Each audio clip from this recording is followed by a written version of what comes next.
Alors, je vous propose un petit cours en vidéo. Donc, ce cours, on l'a déjà fait. Donc, mais étant donné que votre classeur est dans la salle de technologie, j'imagine que vous ne vous rappelez pas très bien de cette leçon. Alors, reprenons-la en détail. Donc, je vous avais mis ici un petit guide, un guide qui a été publié par l'ADEME, l'Agence de la maîtrise de l'environnement et de la maîtrise de l'énergie. Voilà. Et je vous demandais dans un premier temps, en haut, vous voyez dans les pointillés ici, de rédiger une fonction d'usage pour l'objet technique éolienne. Alors je rappelle, qu'est-ce que c'est qu'une fonction d'usage? Donc ça c'est à connaître. Une fonction d'usage, c'est une phrase qui va dire à quoi sert l'objet technique. Alors je vais écrire ici une phrase qui dit à quoi sert l'objet technique. Alors, allons-y. Alors, une éolienne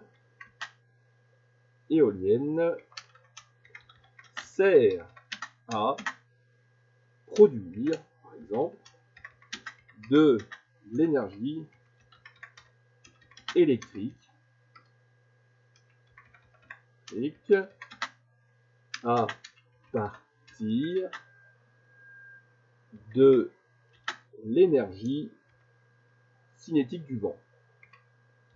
Énergie cinétique du vent. Alors là, j'ai bien fait une fonction d'usage. J'ai bien dit à quoi sert l'objet technique. L'objet technique sert à produire de l'énergie, pas n'importe quelle énergie, l'énergie électrique. À partir de quelle énergie? À partir de l'énergie cinétique du vent. J'ai bien dit cinétique parce que c'est un déplacement de vent. Alors, un déplacement d'air. Comment fonctionne une éolienne? Alors sur la partie 2 ici, dans la partie droite, il y a une explication sur le fonctionnement d'une éolienne. Donc une éolienne utilise la force du vent pour la transformer en électricité. Donc dans ce chapitre ici, il y a plusieurs informations qui nous sont données. Voilà. Donc il suffisait de lire le chapitre, du schéma qui est ici, dans la partie du bas, où différents mots de vocabulaire sont présentés. Donc vous avez ici sur ce schéma le moyeu qui se trouve être la partie centrale ici où sont attachées les pales de l'hélice de l'éolienne. Donc moyeu plus pale constitue le rotor. C'est ce qui va tourner avec le vent. Ensuite, nous avons une nacelle. La nacelle, c'est toute la partie droite ici, dans laquelle on trouvera le générateur. Le générateur, c'est un espèce de moteur, c'est un moteur, mais qui fonctionne à l'envers, c'est-à-dire qu'au lieu de lui appliquer de l'électricité pour qu'il tourne, eh bien on va le faire tourner, et puis quand il tournera, il produira de l'électricité. Cette électricité-là est produite et est envoyée tout en bas, ici, en bas du mât, à un transformateur électrique, et ce transformateur électrique va mettre en forme l'énergie électrique afin de la distribuer aux utilisateurs donc, du réseau d'électricité. Nous avons aussi une nacelle, donc, comme on a vu tout à l'heure, ça abrite le générateur et toutes les parties mécaniques. Nous avons un système pour s'orienter face au vent. Donc il faut détecter la direction du vent, détecter la vitesse du vent, et en fonction donc, de la direction et de la vitesse, la nacelle va s'orienter et va mettre donc, le rotor en rotation ou stopper la rotation si la vitesse du vent est trop importante. Voilà, alors je demandais de répondre aux questions ici. Répondre aux questions suivantes. Quelle plage de vent permet le fonctionnement d'une éolienne? Alors là, il fallait se référer à ce petit chapitre. On voit que les éoliennes fonctionnent à des vitesses de vent généralement comprises entre 10 et 90 km/h. Voilà. Les pales de l'éolienne captent la force du vent et font tourner un axe, le rotor, entre 10 et 25 tours minute. Donc là, on avait deux informations avec des valeurs de vent. Et ici, des vitesses de rotation du rotor. Alors, qu'est-ce qui nous intéressait? C'était une vitesse de vent. Donc, c'est bien la première ici, entre 10 et 90 km/h. Je demandais une plage de vent, c'est-à-dire que je voulais entre telle valeur et telle valeur, c'est bien ça. Donc, on va répondre ici, entre 10 et 90 km/h. Entre 10 et 90 km/h. Voilà. Comment fait une éolienne pour être toujours face au vent? Là, on regarde le petit texte ici. Donc, les pales de l'éolienne captent la force du vent et font tourner un axe, donc le rotor. de 10 à 25 tours par minute. L'énergie mécanique ainsi créée est transformée en énergie électrique par un générateur situé à l'intérieur de l'éolienne. Dans la nacelle, cette électricité est ensuite mise en forme pour être injectée sur le réseau électrique par des câbles souterrains. Nous avons ici le schéma, on voit qu'il y a un système d'orientation de la nacelle. Les éoliennes toilées disposent d'un rotor de grand diamètre et de pales plus longues qui balayent une plus grande surface. Elles captent ainsi des vents plus faibles et produisent également une électricité. Donc là, c'est pas trop ça qui nous intéresse. Qu'est-ce qui permet donc d'orienter la nacelle? C'est ici ce qu'on voit en haut. Un système permet d'orienter la nacelle afin que le rotor soit toujours face au vent. Et ce système s'appelle le système d'orientation de la nacelle. Alors ici, comment fait l'éolienne pour être toujours face au vent? Alors, un système, c'est la partie du haut là-bas. Donc un système permet, alors, un système permet d'orienter la nacelle.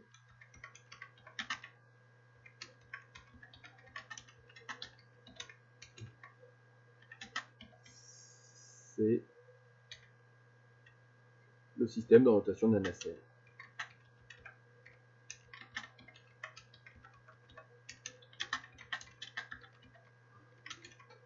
Voilà. C'est le système d'orientation de la nacelle. Passons à la petite faute. Quelle est la vitesse maximale de rotation du rotor de l'éolienne? Alors là, il faut bien lire la consigne. On me demande une vitesse de rotation. Donc ce n'est pas l'information de vitesse de vent, mais la vitesse de rotation de la nacelle qui va s'exprimer en tours par minute. Alors là, il va falloir se référer donc, au petit texte, remonter là-haut et voir que ici, les pales tournent à une vitesse de 10 à 25 tours par minute. C'est là la réponse. Hop, de 10 à 25 tours par minute. De 10 à 25 tours par minute. Voilà. Ensuite, c'est pas ce que fait ce trait ici, on va le supprimer. Quelle est la vitesse maximale de rotation de l'éolienne? Eh bien, la vitesse maximale de rotation, ça va être non pas 10, qui est la vitesse minimale, mais 25, qui est la vitesse maximale. Donc, il suffira de copier-coller ceci, hop, ici, et on aura la réponse. Ensuite, remplir le schéma fonctionnel suivant. Alors ça, on va passer à ici.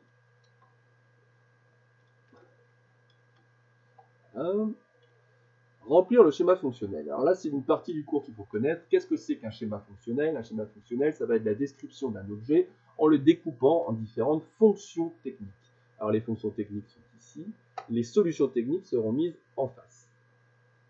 Alors l'objet technique étudié, c'est l'éolienne. Ici, on va mettre...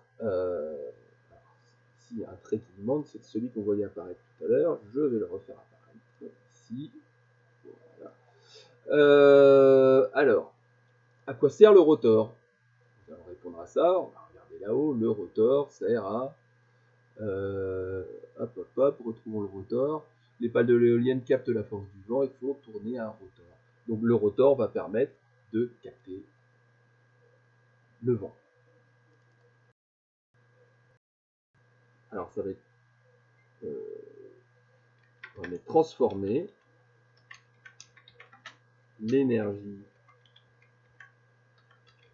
du vent en vitesse de rotation d'un axe. L'axe du rotor. Alors, qu'est-ce qui permet d'orienter le rotor toujours face au vent? Eh bien, c'est notre système d'orientation de la nacelle. Système d'orientation de la nacelle. Pourquoi sert le générateur? Le générateur, lui, il va transformer l'énergie mécanique, l'énergie de la rotation donc, de notre axe, en énergie électrique. Donc ça va être une conversion d'énergie. Donc convertir l'énergie cinétique, convertir l'énergie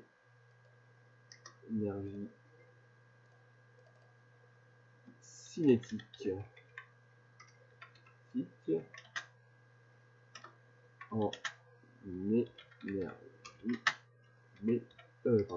électrique et électrique. Cinétique en énergie électrique. Le transformateur électrique, lui, va adapter le signal électrique pour le rendre compatible avec le réseau. Ensuite, qu'est-ce qui permet d'entrer et de stabiliser l'éolienne dans le sol? Remontons. Nous avons donc ici, on regarde le schéma, et qu'est-ce qui permet d'entrer dans le sol? C'est la base, les fondations. Donc on va mettre ici fondation. Fondation. Voilà, alors il nous reste 3 cases vides, enfin 6 cases vides, donc 3 niveaux différents. Donc on va aller remonter. Qu'est-ce qui nous manque? Mettons par exemple le mât. Le mât ici. Le mât. Qu'est-ce qui nous manque d'autre? Voyons. Des câbles électriques. Nacelle. Voilà, donc on va mettre nacelle. Ici. Nacelle. Et en dessous, câble électrique.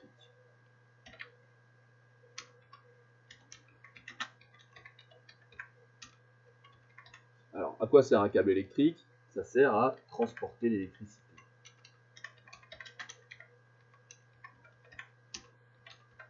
Hein?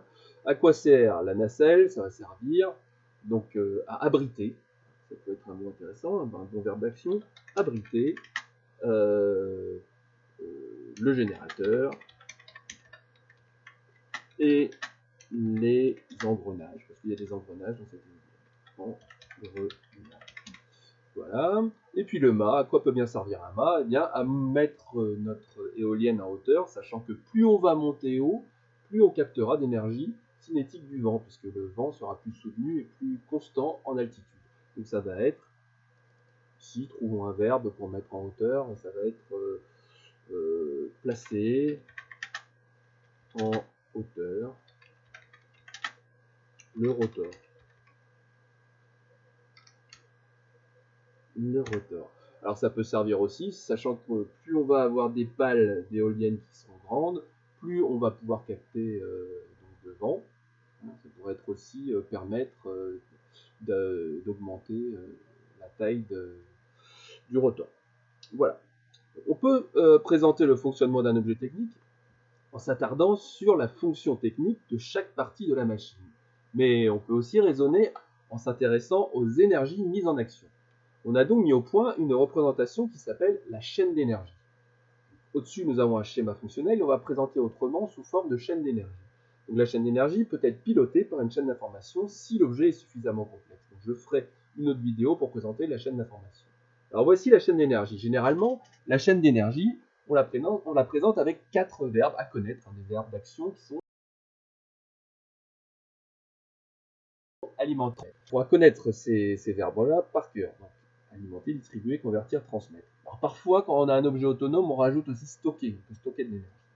En effet, on devra, pour décrire le fonctionnement d'un objet technique sous forme d'une chaîne d'énergie, repérer quelle partie réalise la fonction alimenter, laquelle réalise la fonction distribuer et laquelle convertit l'énergie. La fonction centrale d'une chaîne d'énergie, c'est la fonction convertir. Donc on va s'attarder en premier lieu à trouver qu'est-ce qui convertit l'énergie. Un moteur électrique, par exemple, va transformer de l'énergie électrique en une énergie mécanique. Donc ce serait une rotation d'un axe. Donc on mettra en entrée l'énergie d'entrée. La conversion d'énergie est réalisée par le moteur électrique. Et le moteur électrique convertit une énergie électrique en une énergie mécanique. Voilà, ça c'était pour présenter un petit peu qu'est-ce que c'est qu'une fonction convertir. Alors, il faut déjà repérer pour notre éolienne quelle sera la fonction centrale de notre éolienne. Donc, qu'est-ce qui va convertir l'énergie d'un type d'énergie dans un autre type d'énergie? Alors, j'ai placé ici un cadre, je vois la fonction convertir, et en entrée, on a une fonction énergie de type mécanique. En sortie, on aura quoi? On aura une énergie de type électrique, parce que l'éolienne produit de l'électricité. Donc ici, ce sera une énergie électrique. Alors, qu'est-ce qui convertit l'énergie mécanique en énergie électrique? C'est ici la génératrice. génératrice. Voilà, un peu de forme. La fonction alimentée maintenant. Alors la fonction alimentée, généralement, c'est celle qui permet de mettre en forme l'énergie d'entrée. L'énergie d'entrée de notre éolienne, nous, c'est de l'énergie cinétique du vent. Je vais mettre ici de l'énergie cinétique du vent. Cinétique. En effet, le vent va être un déplacement d'air, et ce déplacement d'air va faire tourner un rotor. C'est de l'énergie cinétique puisque c'est un déplacement, un mouvement. L'énergie cinétique du vent, je vais faire un copier ici, je vais le coller là. L'énergie cinétique du vent est mise en forme pour faire tourner un axe. Cet axe qui tourne est aussi un déplacement, un mouvement. On n'a donc pas converti l'énergie d'entrée, on l'a juste mise en forme. On a une énergie cinétique du vent qui va réaliser, grâce à notre rotor, une énergie qui va mettre en forme cette énergie pour faire tourner un axe. Il y a aussi une énergie cinétique, puisque c'est un mouvement différent, certes, mais c'est aussi un mouvement. Donc l'énergie cinétique du vent, donc la fonction alimentée va être réalisée par le rotor.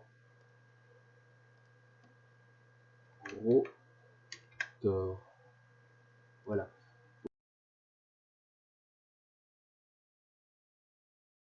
Le rotor va être autre, certes, mais qui va être une rotation d'un axe. La fonction maintenant distribuée. Alors c'est la fonction qui permet généralement de contrôler un dispositif. Un sèche-cheveux par exemple va disposer de deux boutons, un bouton on-off qui va piloter la soufflerie et un hot-cold qui va piloter donc la résistance chauffante. Est-ce qu'on chauffe ou on ne chauffe pas? Est-ce qu'on met un vent chaud ou un vent froid? Donc ces deux boutons réalisent des fonctions distribuées dans la chaîne d'énergie du sèche-cheveux.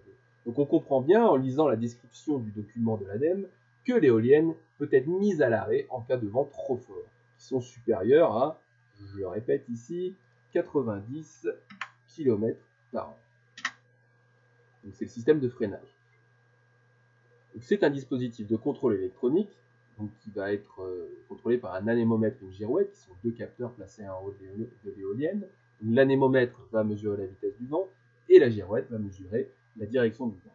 Donc, ce système électronique permet au système électronique de piloter le système d'orientation de la nacelle en lui envoyant des ordres. Donc, on voit ici des ordres qui arrivent dans cette fonction, ces ordres qui viennent, donc des ordres d'orientation de la nacelle qui viennent de quelque part, on verra plus tard. Donc, en entrée, nous avons un axe qui tourne, rotation d'un axe, et en sortie, on va avoir un axe qui tourne aussi, ou pas, hein, selon qu'on ait arrêté, freiné le système ou pas. Donc ce système d'orientation de la nacelle va réaliser la fonction distribuée. Voilà, c'est le système d'orientation de la nacelle qui va, dans un premier temps, orienter la nacelle et puis décider si on doit arrêter ou pas, pour des raisons de sécurité, le rotor de l'éolienne. La fonction transmettre maintenant. Donc, comme la fonction alimentée, c'est une fonction qui va mettre en forme. Par contre, ça ne met pas en forme l'énergie d'entrée, mais ça met en forme l'énergie de sortie. Voilà, donc la fonction transmettre est celle qui permet de mettre en forme l'énergie de sortie. Donc, quelle partie de l'éolienne permet de mettre en forme le signal électrique? Eh bien, si on a bien fait notre travail précédemment, on avait vu que l'énergie électrique était mise en forme au niveau d'un transformateur électrique. Donc ici, on va mettre transformateur électrique. Alors, transformateur, j'ai oublié un S. Voilà. Sur la page suivante, réaliser la chaîne d'énergie complète de l'éolienne. Alors ça pourrait être votre travail. Vous allez donc prendre toutes les cases qu'on a vues au-dessus pour me refaire la chaîne d'énergie avec alimenter, distribuer, convertir et transmettre. N'oubliez pas qu'il y a des ordres qui arrivent dans la fonction distribuer. Dans la fonction alimenter, on avait vu que c'était la mise en forme de l'énergie d'entrée, c'était le rotor. Distribuer, c'était le système d'orientation de la nacelle. Convertir, ici, c'est la partie centrale de l'objet, c'est la génératrice. Et transmettre, ça va être le transformateur électrique. N'oubliez pas de mettre les énergies, comment elles sont transformées. Voilà. Et en dessous, la partie de l'objet qui réalise la fonction.